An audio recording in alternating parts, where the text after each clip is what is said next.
Fala galera, beleza? Aqui é a Fernanda Rocha. Estamos iniciando mais uma vez um webinar no Conte Mais Nibo. Nessa semana, uma semana muito especial para mim, porque acabou de rolar o CSC na estrada em São Paulo ontem.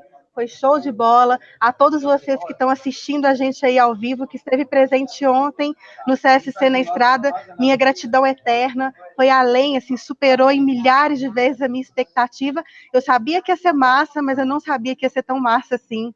E, pô, o sentimento que ficou é de que estamos cada vez mais juntos, mais unidos, mais engajados com essa causa de transformar a vida das empresas e mudar o empreendedorismo, o rumo do empreendedorismo nesse país. Que foi, amor? Agora tá te mostrando. Pode falar. Tava mostrando o Alex. Ah, tá. Tava mostrando só o Alex, gente. Agora sim, vocês estão me vendo, né? Então fala tudo de novo aí. Show.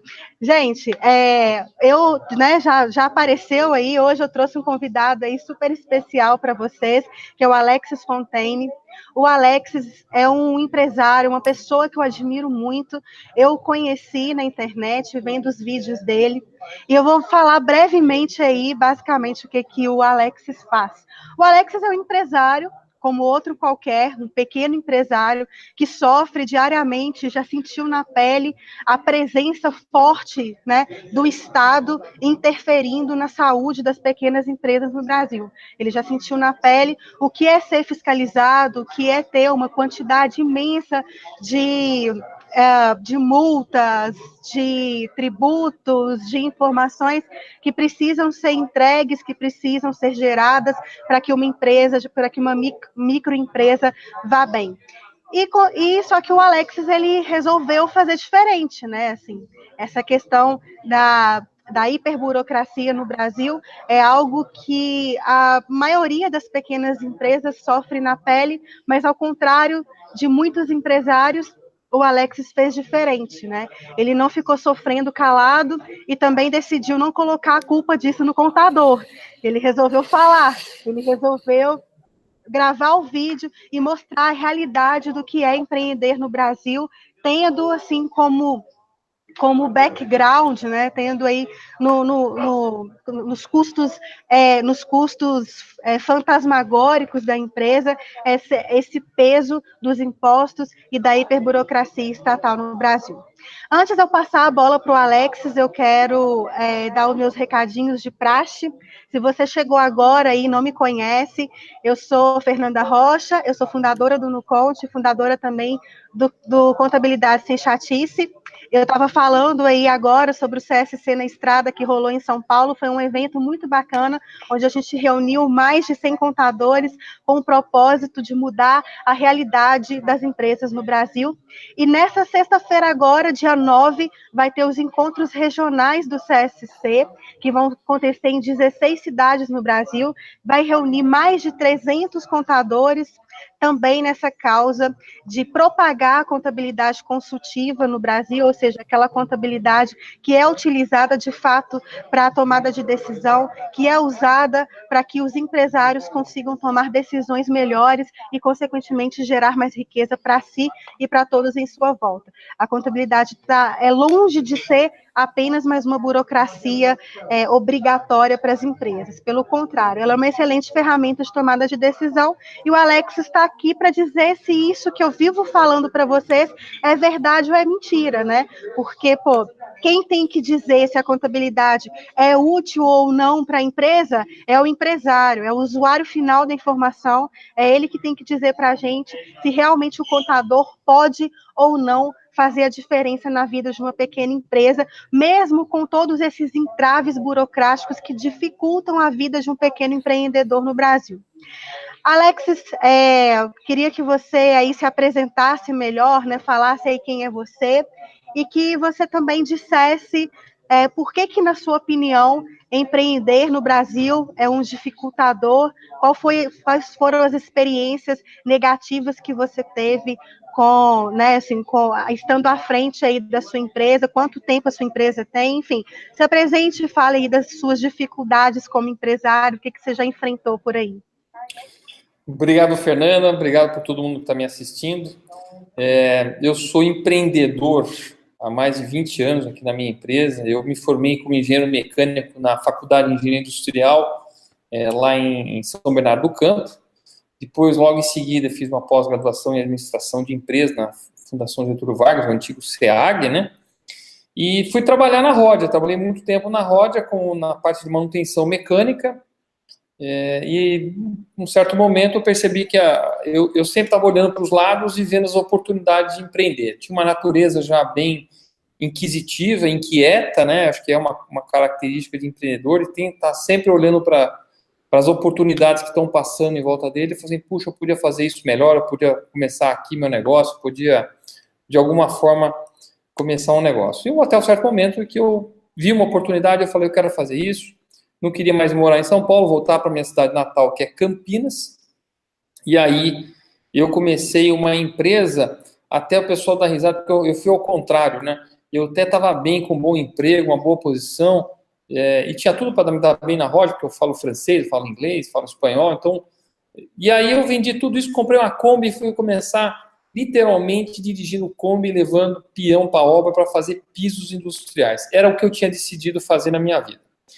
E aí o primeiro, assim, eu lembro que até hoje eu contratei 3... Aliás, eu não contratei, na época eu não tinha contratado, eu arrumei 4 funcionários e fui fazer uma obra na Motorola, e, né, bem inocente, bem bobão mesmo, bem assim, naif, cheguei lá, e aí o pessoal falou assim, não, aqui acabou de ter uma fiscalização do Ministério do Trabalho, todo mundo tem que ter registro. Eu falei, o que é isso?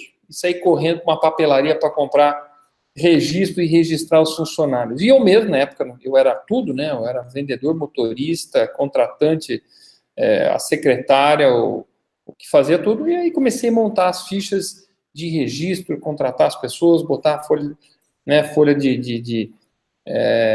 carteira de trabalho, preencher tudo, né? Até aí eu acho que fazia parte do negócio, vamos dizer, está começando. Mas o que eu percebi nesses 20 anos aqui, né? Então, eu até brinco que eu sou aquele empreendedor à moda antiga, né? Do tipo que ainda tinha Kombi. Pegando uma musiquinha do Roberto Carlos aí, do Romântico, a moda antiga.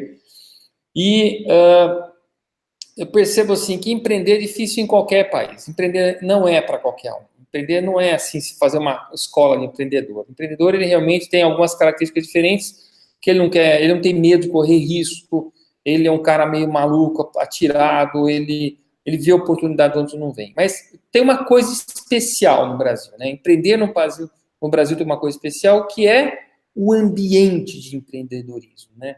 É esse estado absurdamente grande, burocrático, incoerente, exigente, que vai destruindo o ambiente de empreendedorismo, desestimulando aquelas pessoas que têm talento. Das duas, uma, né? Quantos brasileiros saíram do Brasil para outros países que têm um ambiente muito mais degradável, ou pessoas que simplesmente desistiram e acabaram procurando um emprego, ou sendo talvez uma pessoa que está vinculada ao governo, que todo mundo quer fazer, ou muita gente quer fazer, não digo todo mundo, mas muita gente quer fazer um concurso público e ser funcionário público e falar, dane-se, eu não preciso mais ficar passando por toda essa chatice e tudo mais.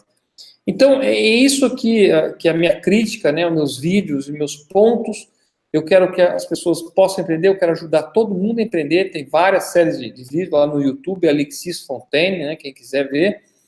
Começou com um que é de um caso assim, absurdo, de um caminhão que foi parado na cidade de São Paulo, deu uma visualização muito grande, mas aí eu percebi a oportunidade de poder fazer outros vídeos e começar a criticar. E aí, é o que você fala, Fernanda, é o seguinte, eu podia ficar calado, engolir mais aquele sapo das multas, mas eu e outros empresários, como o Flávio Rocha, por exemplo, nós estamos juntando um grupo e falamos assim, basta de sofrer calado. E olha, o que eu recebi de relatos de pessoas contando histórias absurdas, né, que são, assim, destruídos por fiscais, uma fiscalização ou uma burocracia, é de desanimar, é assim, de tristeza mesmo. Eu aguentei o tranco porque eu estudei muito, fui atrás e tal, mas muita gente não aguenta esse tranco e fica no meio do caminho, o que é muito ruim, porque nós estamos criando uma massa de excluídos, desempregados e perdendo a competitividade que o Brasil tem, né? Nós somos um país tão diverso, a gente tem tudo para crescer e dar certo. Mas nesse ambiente é muito difícil.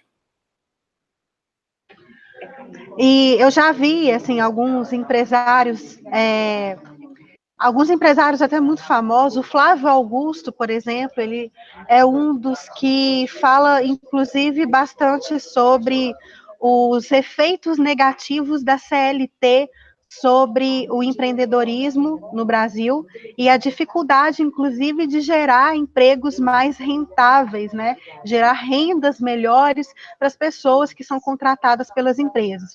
Existe uma cultura no Brasil de que o patrão é malvadão, de que o patrão é o cara que suga a energia e o esforço, né, e pressiona aqueles pobres empregados a trabalharem a troco de uma miséria de salário, e que isso é algo que precisa, e que para poder resolver esse problema, a gente precisa combater os empresários, né, gerando mais regulamentações, gerando mais formas de controlar esses empresários para que essa relação dessa forma seja mais equilibrada. O que você acha sobre o impacto positivo ou negativo? Qual que é a sua visão sobre a CLT para o empreendedorismo no Brasil? Eu acho que a CLT é uma grande porcaria e um dos maiores geradores de desemprego e de excluídos da sociedade. Essa ideia de que o patrão é malvadão, que se acabasse a CLT a gente ia explorar todo mundo, né? Ia tirar o dinheiro de todo mundo, é de uma pequenez, de uma mediocridade, de uma visão tão curta e tão incoerente, porque o que o empresário quer de fato é gerar mercado de consumo. A gente quer que as pessoas tenham poder de compra. A gente não quer tirar o poder de compra de ninguém, porque não adiantaria nada nesse raciocínio tosco e pequeno e míope eu simplesmente explorar todo mundo. E quem que ia comprar, então, o piso, o sapato, a roupa, se ninguém tem capacidade, se eu explorei todo mundo? Né? Então, esse ciclo não vira. Esse é o ciclo da esquerda, naquele papinho furado deles, mas que não fecha. O que fecha mesmo, que faz funcionar, é um ciclo virtuoso. O que você vende mais, você pode pagar melhor, as pessoas agregam mais valor e você vai pagando melhor e mais mercado consumidor, e aí você tem um país inteiro como mercado consumidor, como são os países na Europa, né? E não o Brasil, que ele é parcialmente consumidor, tem uma boa turma que tem dificuldade de consumir, né, bens de consumo, né? Aquelas bens duráveis, desculpe, os bens de consumo, arroz, feijão, todo mundo consome mesmo. Então, a CLT, quanto mais garantias e mais supostos direitos você vai dando, você vai restringindo. Veja, a França é um dos países que mais tem direitos trabalhistas, supostamente. O que as fábricas estão colocando nas fábricas? As indústrias estão colocando nas fábricas? Estão colocando robôs, né? Já que o funcionário tem tanta garantia de que ele não pode ser mandado embora, que ele tem direito a um monte de coisa, que ele quase não precisa mais trabalhar, porque é tudo direito adquirido, a indústria fala, se eu não estou mais competitiva, se eu não estiver competitiva, eu vou fechar as portas, então antes de fechar as portas, nós vamos colocar robôs nas pessoas. Tanto que o governo francês está com uma ideia fantástica de cobrar um INSS de robôs, né? Já que não tem mais pessoas trabalhando, vamos colocar no INSS do robô para os robôs pagarem a nossa previdência social. Então, o que acontece? Por outro lado, a gente vê um mecanismo, um país que é altamente dinâmico, Estados Unidos. Lá você não tem esse monte de coisa, você não tem 13º, você não tem férias, você negocia livremente. E como é que você consegue bastante benefício nos Estados Unidos? Sendo um cara muito bom para a empresa e ela quer te reter. Então, o salário e os benefícios são ferramentas de retenção de talentos. Porque quando o cara é ruim, ninguém quer, e ele é melhor ir embora mesmo. E nos Estados Unidos, por fato de ser fácil de contratar e fácil de demitir, é uma dinâmica muito grande. As pessoas se desenvolvem, você pode trabalhar por hora, alguns dias da semana, você tem essa mobilidade. O que aconteceu na crise de 2008? Eles demitiram muita gente, aí teve aquela comoção nacional da demissão, mas foi o país que mais rápido recuperou o desemprego. Hoje estão com o desemprego menor de todos os países, 4,3%. Pleno emprego nos Estados Unidos, que tem uma população que não quer emprego mesmo, né? Enquanto que a Europa ainda está com seus 12%, 15% de desemprego. Veja que é importante ter mobilidade para você poder gerar. E a CLT, o que ela faz é bloqueia a mobilidade. Não é direito nenhum.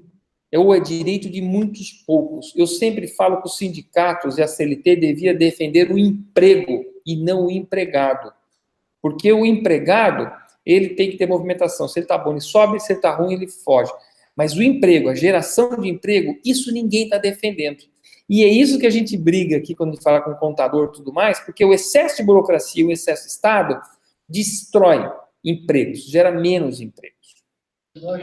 E Alexis, é Alexis ou Alexis? Alexis, Alexis, desculpa, para mim sempre foi Alexis. Não, tá ótimo. Alexis, então me fala, nesse contexto onde o ambiente para se empreender no Brasil é inóspito, devido ao alto impacto do Estado nas pequenas empresas, onde existe excesso de regulamentação, onde as pequenas empresas podem, inclusive, perder postos diante das grandes que acabam tendo, né, mais poder de barganha para poder produzir ali alguns subsídios para se ver livre de determinadas obrigações e de determinadas interferências do Estado. Nesse cenário, você vê o contador hoje mais como parte do problema ou como parte da solução para toda essa questão burocrática que existe no Brasil? E eu acho que o contador tem um papel fundamental e ele não está exercendo. Eles deviam se unir e brigar contra esse excesso de regulamentação, porque eles conhecem profundamente isso. O empresário, muitas vezes, ele fecha até os olhos para isso. O contador resolve. O contador, muitas vezes, para o empresário, é aquela pessoa que vai conseguir entender todas as regras que acontecem, mudam diariamente ou semanalmente no Brasil, tem que estar eternamente atualizado e evitando que ele entre num passivo trabalhista, tributário, de regulamentação. Então, o contador tem um poder muito grande em suas mãos, que é transmitir isso e expor isso. De fato, como você mesmo diz, né, muitas vezes assim, o contador é o que traz a má notícia, o contador é aquele mal necessário, não deveria, né? Eu vejo o contador como uma pessoa que tem muita informação para dar, muito conteúdo para fornecer para o empresário. Mas, infelizmente, o Estado exige tanto das empresas, que, por sua vez, exige tanto dos contadores, e vou lá no escritório de contabilidade e eu fico horrorizado. Né? E está vindo mais, né? O E-Social das empresas, está vindo o Bloco K, está vindo mais outras obrigações aí, de IBGE. A minha empresa mesmo, todo ano tem que responder um monte de perguntas do IBGE lá. Se eu não responder bem respondido, eles reclamam. E eu acho que eles me pegaram para Cristo aqui para responder, porque eles não conseguem entender como é que a minha empresa ainda está de pé.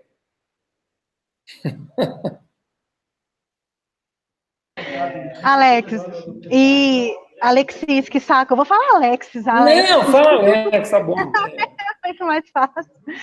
Olha só, como que é, assim, esse relacionamento seu com o seu contador hoje, assim, como que vocês se comunicam, qual que é o papel do seu contador na sua empresa hoje, o que ele faz? O meu contador hoje, eu sou muito agradecido, meu contador hoje, né? O Penteado Romanino aqui de Campinas. Eu tive um contador anterior que supostamente era muito bom, mas que não cumpria nada. Mal e porcamente cumpria as obrigações do governo.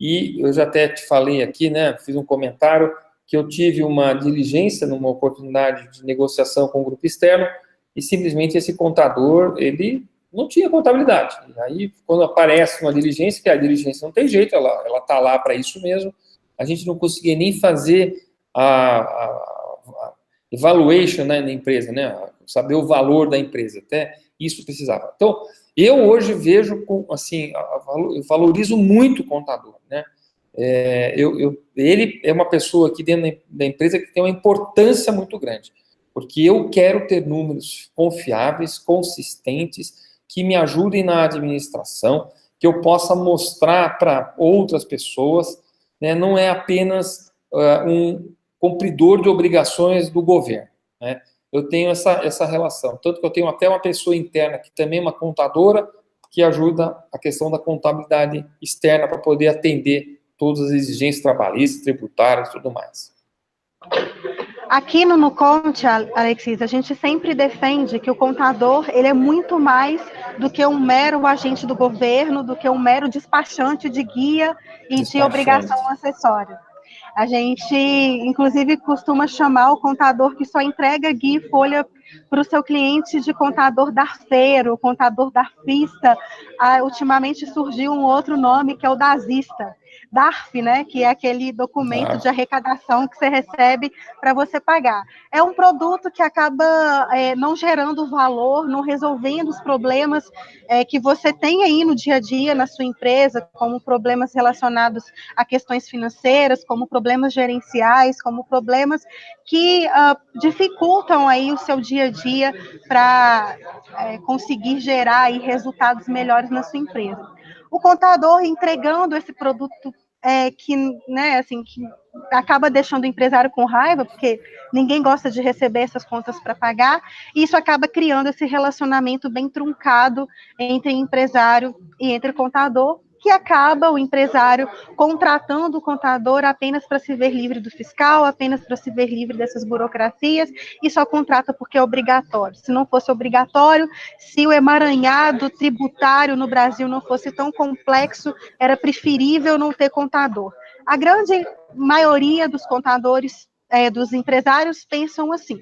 No entanto, uma das coisas, Alexis, que mais assim me estimulou a convidar você para esse webinar hoje, é que eu vi um vídeo seu falando sobre contabilidade. Você começou falando, né? Você falou aí a importância do que é o capital social e a importância do capital social nas empresas, e dali você foi desenvolvendo uns conceitos sobre lucro, sobre passivos, sobre ativos, dando uma aula de contabilidade mesmo para não contadores. E ali você deu realmente um show. Eu fiquei impressionada com a sua habilidade de falar tão bem sobre um tema que é desconhecido por muitos empresários e que muitos desses empresários acham aquilo uma chatice, né? Associa a contabilidade sempre com uma chatice. Vendo aquele vídeo, a gente pensa, cara, o empresário tendo uma visão dessa, é impossível ele achar a contabilidade chata, porque é sim uma ferramenta que ajuda o empresário a tomar decisões melhores. Mas eu posso estar falando bobagem, então eu queria que você dissesse aí, na sua visão de empresário e no conhecimento que você tem sobre os números da sua empresa, você acredita que a contabilidade pode fazer a diferença, de fato, na gestão do seu negócio, no seu dia a dia? Se o seu contador pega essas informações da sua empresa e te entrega relatórios com os quais você olha para aquilo e consegue ter um rumo, consegue ter uma visão melhor sobre a sua empresa, você acha que isso é possível? Você acha, e se for possível, você acha que faz a diferença na sua vida? Bom, falando primeiro desse vídeo, né? Esse vídeo foi inspirado numa palestra que eu assisti do Stephen Kunitz, e ele alertou sobre o termo capital social, né? Então ele falava, vejam, capital social, e poucas pessoas têm essa visão. Eu mesmo, quando ele comentou, eu comecei a filosofar sobre aquilo, a função do capital social. Então o capital social é uma reserva que o empreendedor tem e que ele dispõe. Quer dizer, sai do bolso dele, sai da liquidez dele, que ele dispõe numa sociedade para começar um negócio que vai gerar a economia, vai gerar emprego, vai contratar fornecedor, vai pagar isso. Ou seja, ele está tendo a função social. Em vez de estar lá no banco, né, fazendo só um rendimento, ele está correndo risco.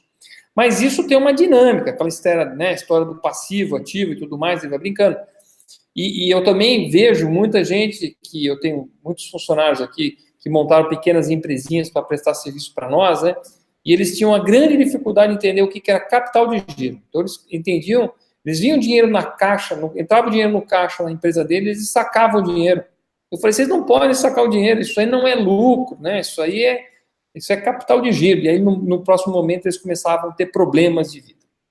A realidade, viu, Fernanda, é o seguinte, a gente só vai começar a prestar atenção na contabilidade mesmo, como uma ferramenta de gestão, quando a empresa tiver um certo tamanho. A verdade é essa. Quando a empresa é muito pequena, microempresa, mas o empresário está tão mais preocupado em estar com o pescoço fora d'água lá, tentando sobreviver, em que ele não acaba tendo a contabilidade como uma ferramenta, uma construção, porque ele está ainda naquela fase de tentar fazer ela ter viabilidade econômica. Então, ele está matando leão, ele está correndo, dirigindo, trabalhando, sabe, 16 horas por dia, e quando ele chega em casa, ele não vai pegar um balancete, né? Ele vai pegar uma cerveja na geladeira, vai deitar no sofá e falar, eu quero descansar. Então, a contabilidade, ela começa a ter sentido para os microempresários quando ele conseguiu atingir o que eu falo, que nós sabemos, né? Passou do ponto de equilíbrio, quer dizer, ele já está tendo lucro, ele está começando a ter alguma posição de altura de voo. Nesse momento é que ele começa a prestar atenção e aí ele começa a verificar, puxa, né? Será que eu estou investindo meu dinheiro adequadamente? Será que esse produto que eu vendo aqui tem retorno do que eu preciso? Será que ele está pagando, a margem de contribuição dele está pagando meus custos fixos ou não? Né? É aí que ele começa a usar a ciência da riqueza. Aliás, adorei esse termo, viu? Achei fantástico, mandei para o meu sogro, que é contador, ele falou, pô, fantástico, mataram a charada. A ciência da riqueza, né?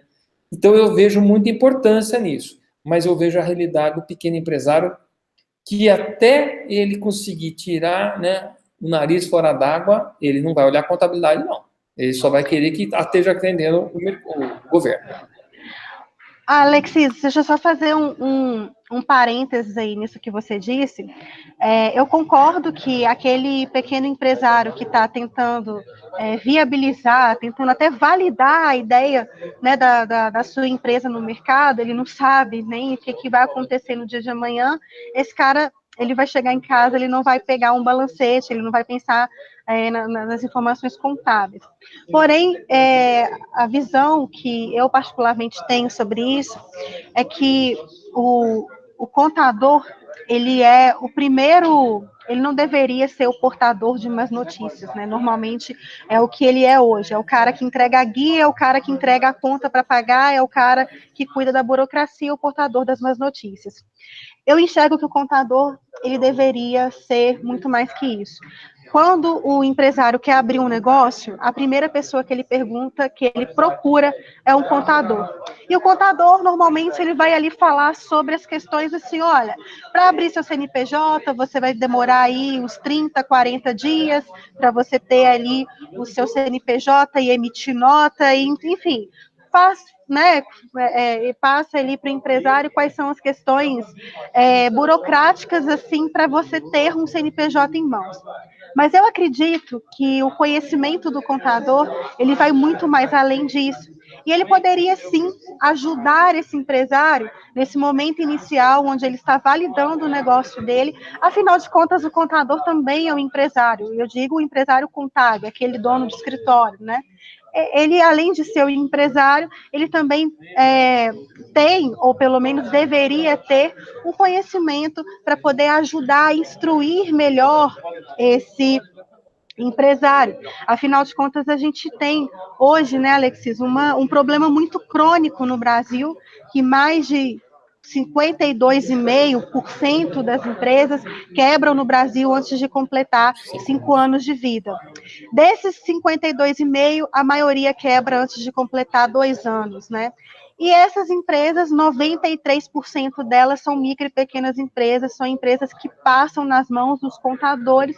Então, a gente tem um alto índice de mortalidade infantil das pequenas empresas no Brasil, e a grande maioria dessas empresas quebram por desconhecimento dos seus custos, das suas receitas, das suas despesas, desconhecimento com relação ao seu capital de giro, morrem por questões de taxas de juros altíssimas, porque acaba vendendo aí a sua alma para o banco, né, deixando a sua alma lá em troco de um endividamento que acaba ferrando com a empresa.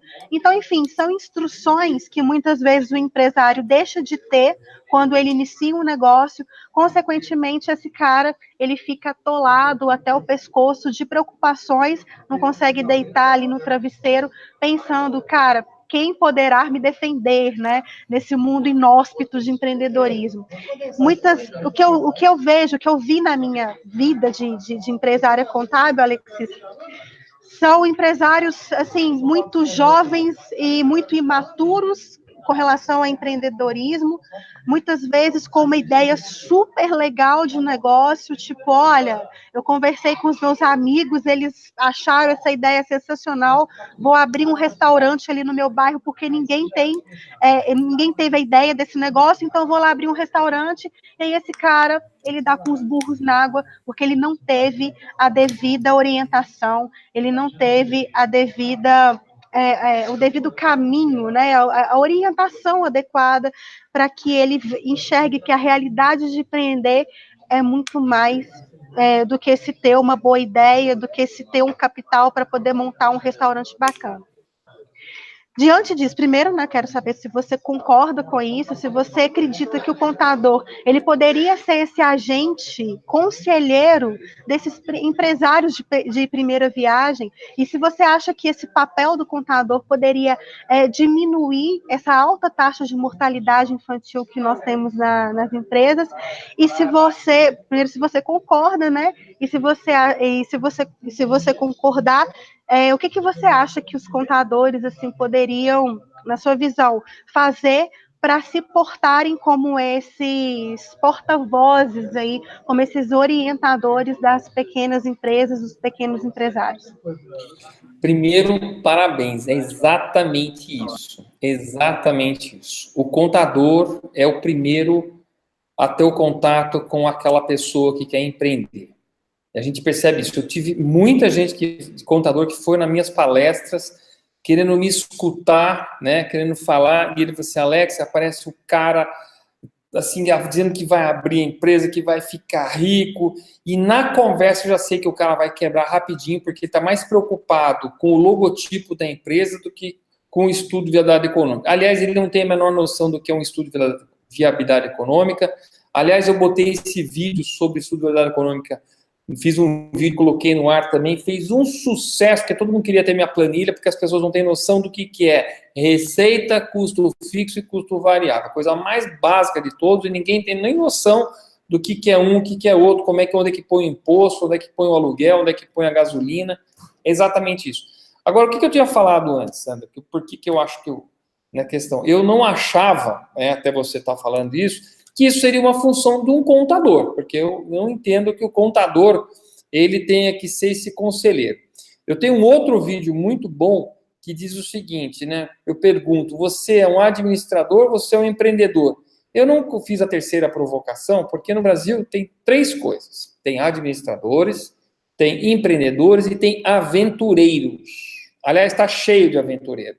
Essa turma que você falou que vai lá no contador e quer abrir uma empresa e tudo mais, mas ele não estuda, ele não vai fazer um Sebrae, ele não vai pegar um conselho com o contador, ele é um puro aventureiro e que vai com certeza fazer parte dessa estatística aí de 50 e poucos caras que vão morrer antes de completar 5 anos, que é quando o capital social dele foi para o beleléu e ele só tem conta a pagar, né? Ou ainda talvez vai ter que botar mais um dinheiro para fechar a empresa, né? Porque vai além do capital social quando os passivos ficam maior do que os ativos aí, né? E aí, Fernanda, eu acho que é exatamente isso. Agora, o contador tem essa possibilidade de fazer essa função, eu acho que é uma das pessoas mais habilitadas para fazer isso, das mais habilitadas. Mas eu vejo aí num perfil de muito contador, porque eu jamais diria que você é uma contadora, né? Porque, como você falou, contabilidade sem chatice, mas tem muito contador que ele fala assim, eu vou fazer a minha parte e eu não quero mais papo. Você pede alguma coisa a mais, fala, não, isso é com você. Eu não quero me responsabilizar pelo sucesso ou fracasso do teu negócio. Eu vou apenas fazer a contabilidade. E você, na verdade, está quase virando uma contadora terapeuta, né?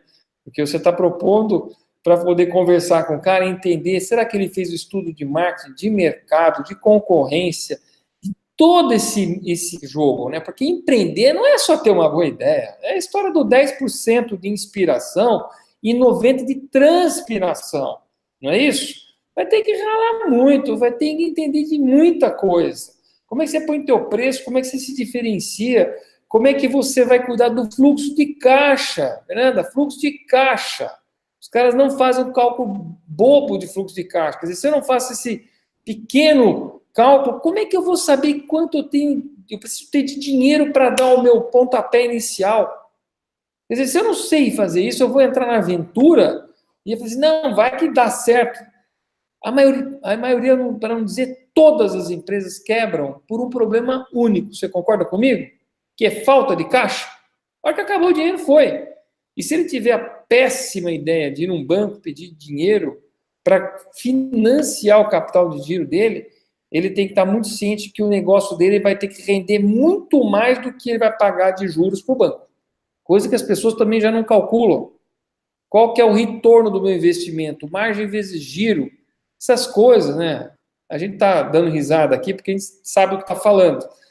Mas, de novo, né? Eu não sabia que os nossos contadores agora vão fazer esse curso de psicologia terapêutica aí para poder cuidar dos nossos empreendedores. Que é uma boa ideia? É uma ideia fantástica.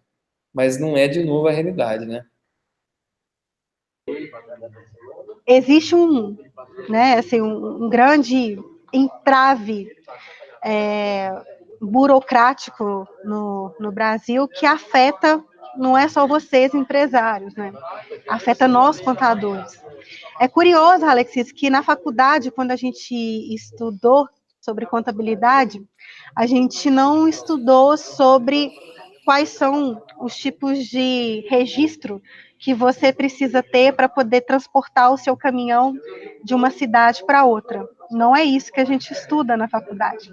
A gente estuda margem, retorno do investimento, fluxo de caixa descontado, taxa de retorno, payback, valor presente líquido. Todas essas informações são informações que competem à contabilidade. Administradores detêm esse conhecimento e, às vezes, até de um jeito mais apurado que o contador, porque acaba que o contador fica à margem da sociedade cuidando dessa parte burocrática. Mas você falou que isso é uma questão, assim, de difícil entendimento no sentido de ser real, né? Assim, será que isso é possível? Será que o contador ele poderia ter esse curso aí de psicologia, né, para poder ajudar o empreendedor na abertura do seu negócio? Eu digo que não precisa necessariamente de ter o entendimento de psicologia, mas um entendimento bacana sobre o mercado e dizer que no final das contas, né, a conta tem que ser muito simples, né? A sua receita tem que ser maior do que a soma dos seus custos e das suas despesas. É isso que tem que acontecer. Para isso acontecer, o cara tem que vender, tem que saber vender, né? E não é vender de qualquer jeito, porque muitas vezes se vende tanto que a empresa se endivida porque não tem como operacionalizar esse negócio. Então, ou seja, são todas informações que são detidas, né? A contabilidade detém esse conhecimento, mas o contador acaba sendo escravizado aí por esse sistema ineficiente e hiperburocrático estatal. Você disse que isso é uma questão assim, que essa realidade parece distante. Por que você tem essa visão e o que você acha, no final das contas, que deveria ser feito pelos contadores para que eles saiam dessa marginalidade, né? Que eles saiam desse mundo em que eles se envolveram, de somente entregar conformidades legais, para ser realmente esse cara conselheiro. E por que isso para você parece uma realidade tão distante? Não acho uma realidade distante, não. Eu acho uma grande oportunidade. Eu, se fosse um contador, eu estaria ofertando isso para o meu cliente, né? Eu não faria só contabilidade, mas eu faria um estudo de verdade econômica, mais um produto a ser vendido, mais uma coisa a ser valorizada. É uma realidade de que todo empreendedor em primeira viagem, né, ele tem duas características. Ele é um otimista incorrigível e um apaixonado, né? E eu falo que paixão é a arte de não ver os defeitos nas coisas, né? Nem nos outros, nem nas coisas. Então, você está apaixonado por uma coisa, só vê coisas lindas. E não é essa a realidade. O contador, por outro lado, ele é um cara realista. Ele não é apaixonado. Ele vê a realidade como ela é. Ele sabe que vai ter despesas, ele sabe que vai ter custos, ele sabe que as despesas correm mais rápido do que as receitas, e ele teria toda a possibilidade do mundo de ajudar, né, os empreendedores a botar o pé no chão. Agora, eu acho que a gente defende muito a liberdade, né? Então, eu acho que todo mundo tem o direito de quebrar a cara e fazer a bobagem que quiser na vida.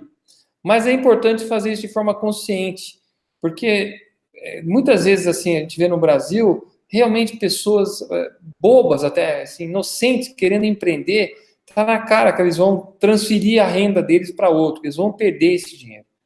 Eu acho que o contador tem tudo para fazer. Agora, lembrando que a gente estava aqui numa discussão muito grande, assim, o excesso de obrigações que o contador tem que cumprir por ordem que um governo coloca e quer controlar tudo. Eu não sei o porquê que o governo quer controlar tudo, tantas pessoas de todo mundo.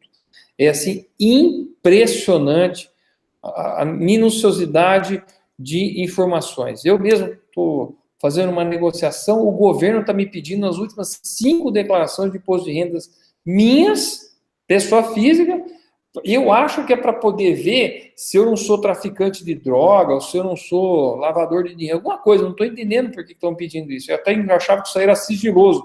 E mais louco ainda, por que eu tenho que mostrar as últimas 5 declarações de imposto de renda minha, se é o próprio governo que tem elas? Eu não entendo isso. E a gente tem que fazer isso o tempo todo para tudo.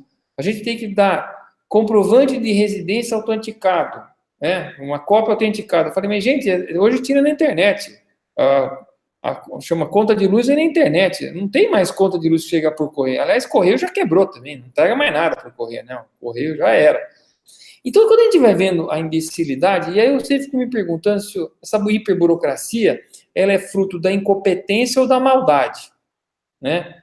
Maldade que talvez tenha gente querendo fazer isso para vender facilidades, que é o que a gente fala muito. Mas eu desconfio que é mais incompetência mesmo, é falta de visão e falta de... Será o que a gente está controlando de fato? O que a gente quer de fato? Ter uma informação. E aí o governo vai pedindo, emendando tudo. Bom, vou passar a bola para não falar demais, aí eu sou meio falador. Não, tá ótimo. É que eu fico aqui, assim, não, eu quero fazer mais um tanto de perguntas para ele. Alexis, na sua visão, você acha que no Brasil existe excesso de imposto? Você diz no excesso de imposto de tipos de imposto ou na carga tributária? Na carga tributária. Eu vou falar uma coisa que vai agredir muita gente, né? Nós pagamos menos imposto que vários países. Agora, eu acho que a gente paga muito imposto em função do que a gente tem de retorno pelos impostos que a gente paga. Então, nesse sentido, eu acho que a gente paga muito imposto. Porque nós, além de pagarmos uma carga tributária aí de 35, 36, talvez chegue a 37 novamente, a gente tem que comprar tudo de novo. Então, a gente tem que comprar educação de qualidade de novo, nós temos que pagar pedágio de novo, nós temos que ter segurança de novo, tem que ter saúde de novo, ou seja, o brasileiro paga 35% e paga mais uma outra parcela enorme. O europeu, ele paga 40% de imposto, mas ele não compra mais nada. Ele não precisa pagar saúde, ele não precisa pagar educação, ele não precisa pagar pedágio, muitas vezes, na Bélgica mesmo, não paga 0 de pedágio, ele não tem que pagar várias coisas que no Brasil tem que ser pagas de novo. Ou seja, ele consegue fazer poupança, ele guarda o dinheiro. O salário dele para poder aproveitar a vida, para poder fazer uma poupança, para poder comprar uma casa, para poder comprar um carro. Até o carro é muito mais barato lá. Então, nesse sentido, eu acho que a gente paga muito imposto, mas eu queria emendar uma outra aí. Além de pagar muito imposto, o que custa muito caro no Brasil é apurar o imposto que nós temos que pagar, né?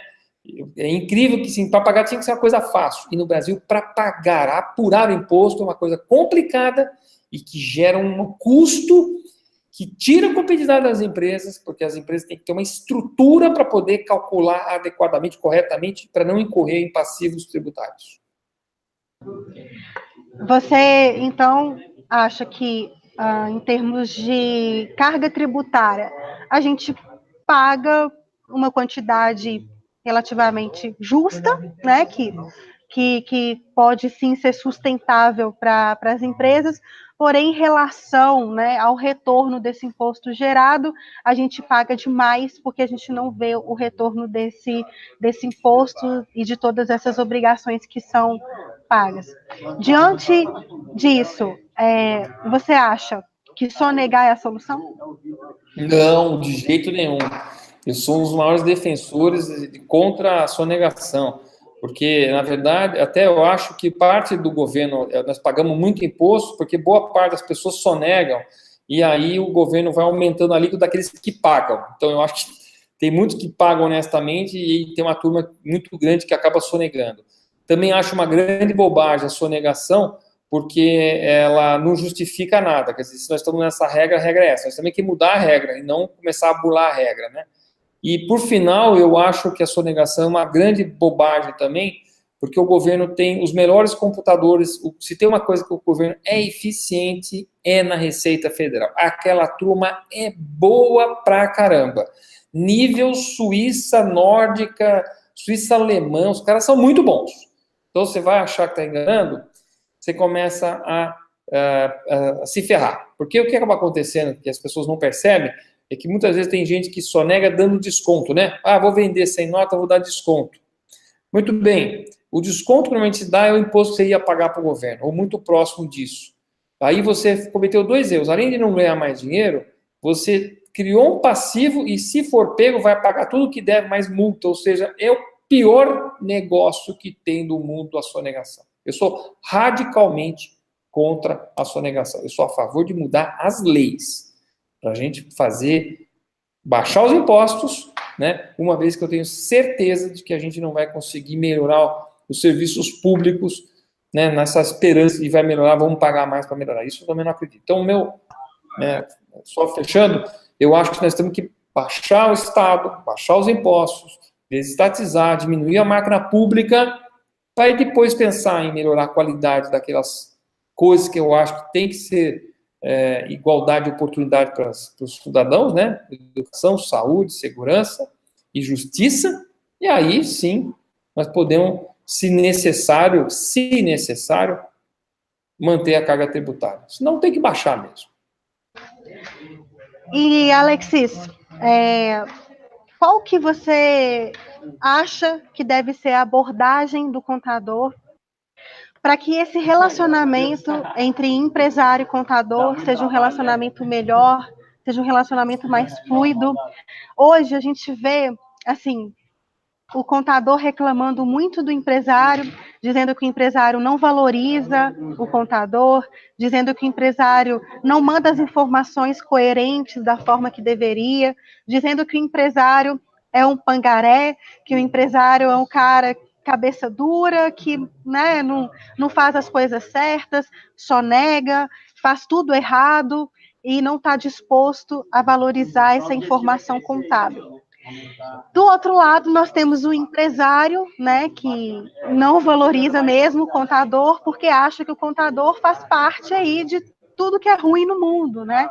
De que acha que tá sempre relacionando o contador com esse mal necessário, com imposto, com burocracia, com chatice, com essa coisa toda, e aí a relação fica truncada. Qual que deveria ser a abordagem, a postura do contador para que esse relacionamento deixe de ser um relacionamento ruim e tratado como um relacionamento obrigatório entre as partes e passa a ser um relacionamento mais amistoso, um relacionamento onde empresário e contador se conectam de uma forma onde existe uma simbiose grande, onde existe um companheirismo, uma cumplicidade grande. Eu digo isso porque isso é muito comum, mas na semana passada, retrasada, não sei, teve uma discussão num grupo de contabilidade, no grupo de empresas, de startups, no Facebook, onde um empresário escreveu: é conto de fadas pensar que o contador está do lado das empresas. Isso é mentira, o contador não está do lado das empresas. Desconfie dele. O contador sempre faz você perder dinheiro e que não sei o quê, ou seja, mostrando claramente que esse empresário teve péssimas relações aí com seu contador, e não é muito raro a gente ver um empresário falando mal de contador, falando que teve péssimas experiências com seu contador. Então, qual que você acha que tem que ser a abordagem do contador? Como que o contador pode ser um cara legal para o empresário? Eu entendo exatamente esse ambiente estragável. Quem gera isso novamente, eu digo com toda certeza, é o governo. Eu vou dar um exemplo rápido do que aconteceu comigo numa discussão com um cliente. A gente estava tendo que exportar, mandar um material para Goiás, né? E vários itens fiscais, alguns com substituição tributária, outros com diferencial de alíquota, aquela bagunça da nota fiscal brasileira, né? E aí a gente não conseguia entrar em acordo, o meu cliente comigo, e o cliente tem aquele sistema SAP, quer dizer, ou a coisa está perfeita, ou nada vai, funciona. Ficamos mas quase batendo boca. Aí eu falei assim, gente, espera um pouco.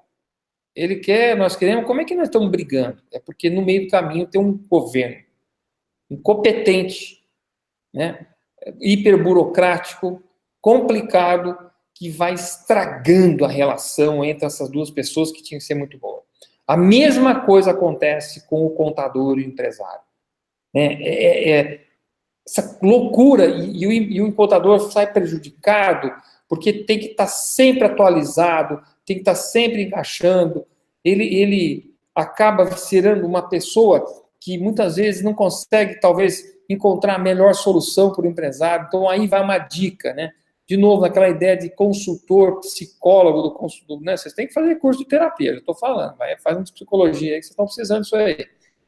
E chegar para o empresário, né? Se tiver essa abertura e ele tiver mais calmo, né? Porque o empresário também está sempre pé da vida quando está com o contador, porque só tem realmente mais e mais burocracia. E além de mais burocracia, parece sempre que você está sendo inibido, tolhido de poder fazer o que você quer, de empreender, né? Você quer empreender, não pode. Então, é aí que acaba travando. Agora, óbvio, né, cabeças e cabeças. Eu jamais tratei um contador meu dessa forma, a não ser quando eu percebi que ele não cumpriu lá uma obrigação, gerou um passivo, gerou algum problema, ou deixou de mostrar uma oportunidade para nós.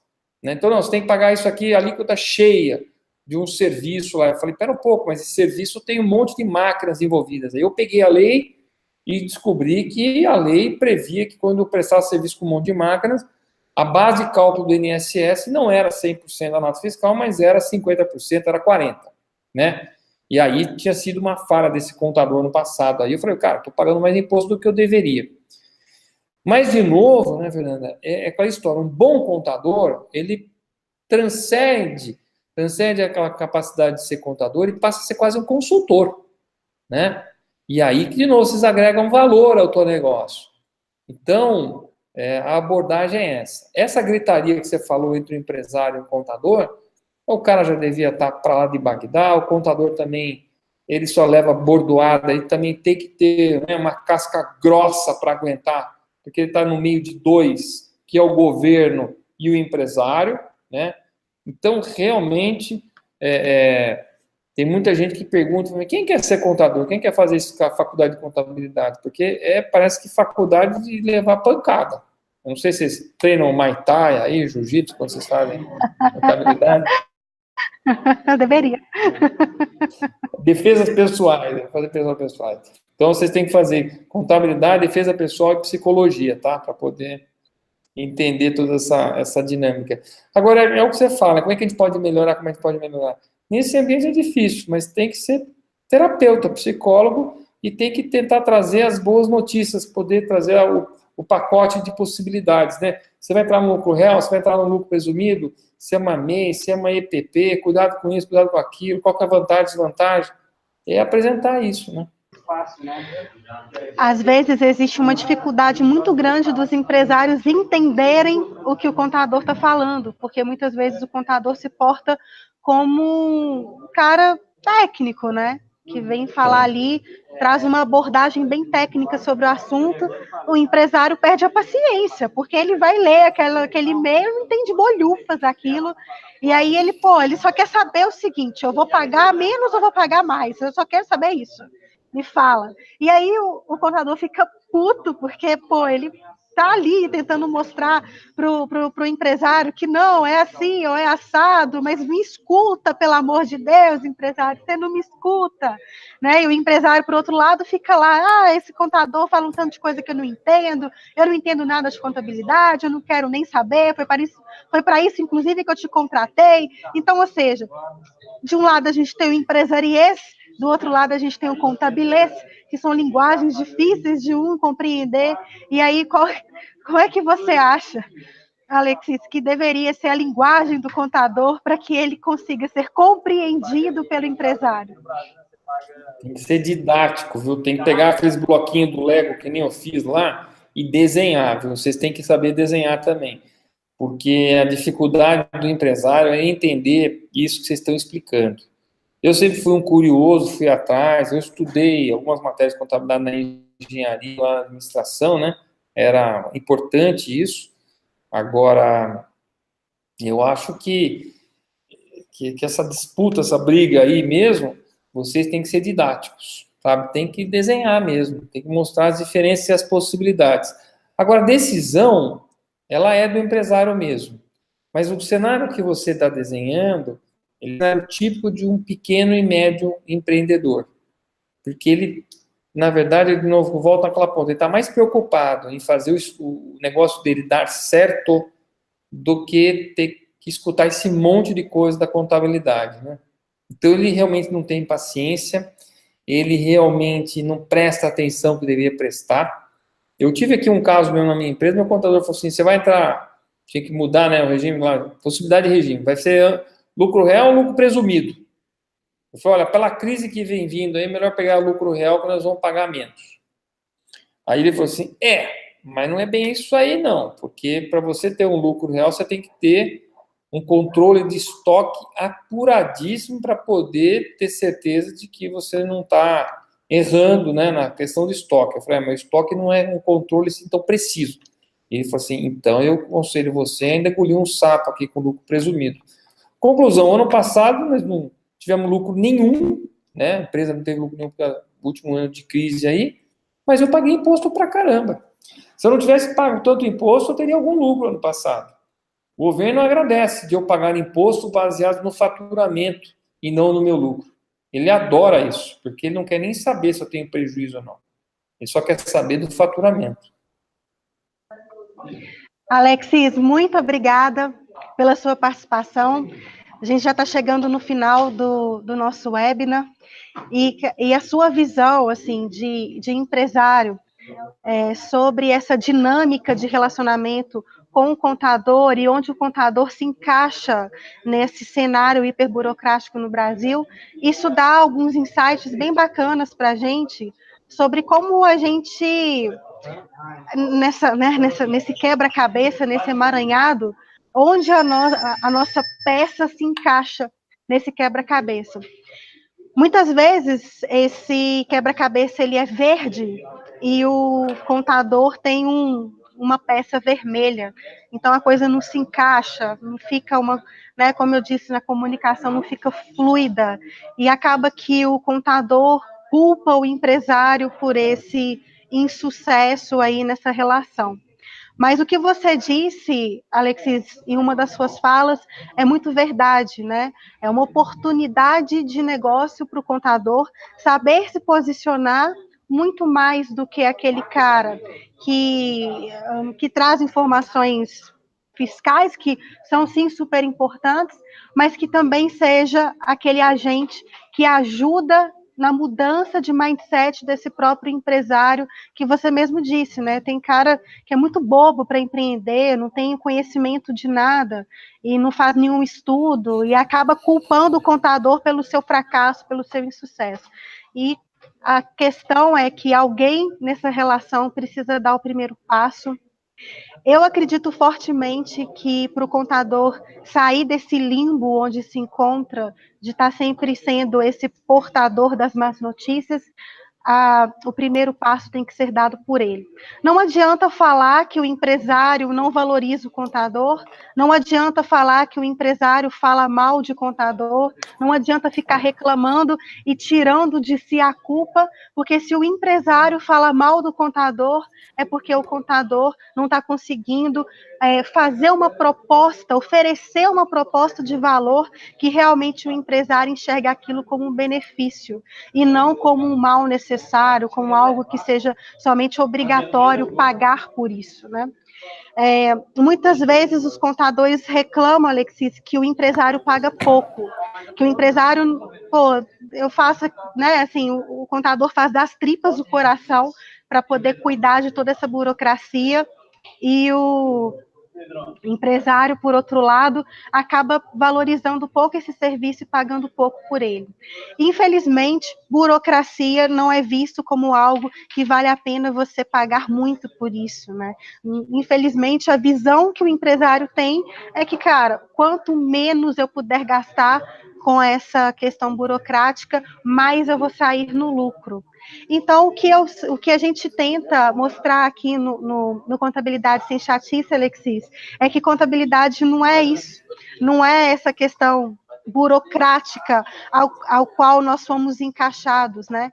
É que se o empresário não tiver uma visão gerencial do seu negócio, visão que está toda inserida dentro de uma ciência da riqueza, e como você disse, né, a contabilidade é a ciência da riqueza, é a única que tem fórmulas, que tem informações suficientes para que você, empresário, enxergue o seu negócio numa visão estratégica, numa visão em que você sabe o que é preciso para conseguir ganhar mais dinheiro. Até o pequeno empresário, até aquele cara que está ainda caminhando aí com passos curtos, ele precisa de ter uma visão para poder conseguir escolher o melhor caminho. É claro que é difícil, é claro que a gente tem no meio desse caminho o Estado, mas mesmo com o Estado tão onipresente na nossa vida, o contador, ele precisa se diferenciar, ele precisa desenhar, ele precisa saber fazer aquilo que você faz nos seus vídeos, né? Você desenha, você descreve, você tenta falar na linguagem do seu ouvinte. Quando você explicou lá sobre contabilidade, você usou o Lego, né? Você colocou de um lado os ativos, de um outro lado os passivos, usando ali os Legos. Gente, você tem que assistir esse vídeo, é muito legal a forma com que ele explica a contabilidade, colocando os Legos um de um lado do outro, e tirando o Lego e botando o Lego, para poder explicar mesmo o que significa ali aquelas obrigações e aqueles ativos, aqueles bens ali que estão na empresa, e de uma forma didática. Acho que depende do contador ser esse educador do mercado, né? Ser aquele cara que vai ajudar o empreendedorismo a ser mais fortalecido, a ter mais voz, a ter mais vida, né? A gente precisa dar mais vida para as empresas, já que elas têm uma taxa de mortalidade tão alta. É o que a gente tem fazendo, é o que a gente tem feito aqui, Alexis. E é difícil, é uma mudança de mindset, uma mudança de mentalidade, mas a gente acredita fortemente que essa mudança, quem é o protagonista dela é o contador. A gente acredita fortemente que quem é capaz de mudar a triste realidade pobre desse país é o contador, ajudando o empresário a ter mais sucesso nas suas empresas, a ter mais resultados, a não ser somente aquele cara que só cuida da parte chata e da parte burocrática. É isso. Espero que vocês tenham gostado. Eu sei que tem aí algumas perguntas aqui. Infelizmente, eu não vou conseguir fazer essas perguntas. Eu vi aqui algumas pessoas elogiando, parabenizando você, Alexis. Galera que gostou bastante das coisas que você disse, né? Muita gente falando que, é isso mesmo. Muito legal que o pessoal escreveu. A gente teve aqui em torno aí de 200 pessoas nos assistindo ao vivo. Eu espero também que você tenha curtido aí essa 1 hora e pouquinho que a gente ficou junto. De novo, eu quero te agradecer de coração por ter participado, por ter dado para a gente essa visão. Eu queria que você aí encerrasse falando um pouco aí sobre, né, os seus projetos, o que você tem feito, né, e quais são os próximos passos aí nessa sua caminhada contra a hiperburocracia no Brasil. É com você, galera. Beijo para vocês. Alex, dê seu recado final aí. Fernanda, muito obrigado pelo convite, pelo Alexandre também, Saramelli, que também vem me acompanhando muito no Facebook nessa campanha, né? Ela começou justamente com um episódio em que eu falei, eu não engulo mais sapo, eu vou abrir a boca. Eu estou percebendo uma receptividade enorme de pessoas que também estão na mesma situação. Eu acho muito, né, Fernanda, que somos nós, aquelas pessoas que vão mudar o Brasil. Tá, tem toda uma nova galera aí que está tomando o Brasil nas mãos. Eu tenho um slogan aqui que, assim, o Brasil é nosso, basta tomar posse, né? Então, essas ideias, assim, que nós não aceitamos mais essa burocracia, esse Estado é enorme, essa coisa que inibe a gente de crescer, que tira a nossa liberdade, a gente não quer mais isso, né? A gente está, assim, de saco cheio e a gente vê que essa classe política tem, assim, uma insensibilidade para essas situações, porque eles ou estão com a vida ganha, ou estão, né, de alguma forma, vivendo desse Estado, vivem nessa burocracia, mas isso daí tem uma hora que fica insustentável. E está muito pesado nas nossas costas de quem empreende no Brasil, de quem tenta no Brasil. Criam conflitos, como você estava falando, esse conflito aí entre, né, o contador e o empresário, o conflito entre o cliente e o fornecedor, onde não deveria ter conflito, onde as relações deviam ser fluídas, boas, colaboradoras, né, deviam ser de somatória e não de subtração. Meus planos, eu estou envolvido no Partido Novo, né, estou saindo aqui em São Paulo como pré-candidato para deputado federal, para estar lá e poder mudar essa coisa. Então, eu quero estar muito próximo de vocês, né? Eu sempre falo com o Alexandre, eu falo, Alexandre, você vai estar comigo lá, porque nós vamos ter ideias para racionalizar essa coisa, para transformar tudo isso para funcionar bem para quem quer empreender. O Brasil para o brasileiro que está a fim de produzir, e não para aquela turma parasita, né? Então, precisamos da ajuda dos contadores. Os contadores são as pessoas que entendem dessa ciência, né? Eu não sou contador, apesar de falar assim com algum conhecimento, é porque eu sou curioso e quero também ter noção das coisas. Mas a profundidade como fazer bem feito está na mão dos contadores. Eu sou muito mais um administrador e um empreendedor, né? Nós vamos ter que compor isso. Então, eu convoco você também, Fernanda. Vejo que você é ativa e tal.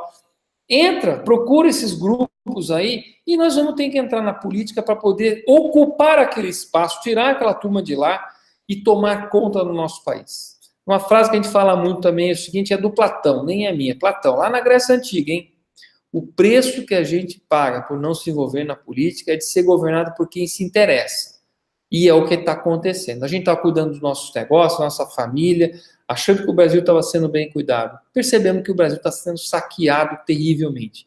Se a gente conseguir mudar tudo isso, só de fechar as torneiras da corrupção, você vai ver como a caixa d'água do Brasil vai encher rapidamente e nós vamos ter, com pessoas competentes na educação, na justiça, na segurança, o Brasil que a gente quer, o Brasil que a gente sonha, o Brasil que é justo com as pessoas, o Brasil que inclui as pessoas, e não esse Brasil que está excluindo 20 e tantos milhões de pessoas que estão sem emprego, aí, que já até desistiram, que não aguentam mais.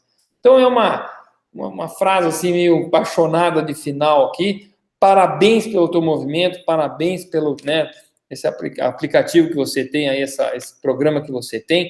Parabéns por estar deixando a contabilidade menos chata e podendo prestar atenção nisso.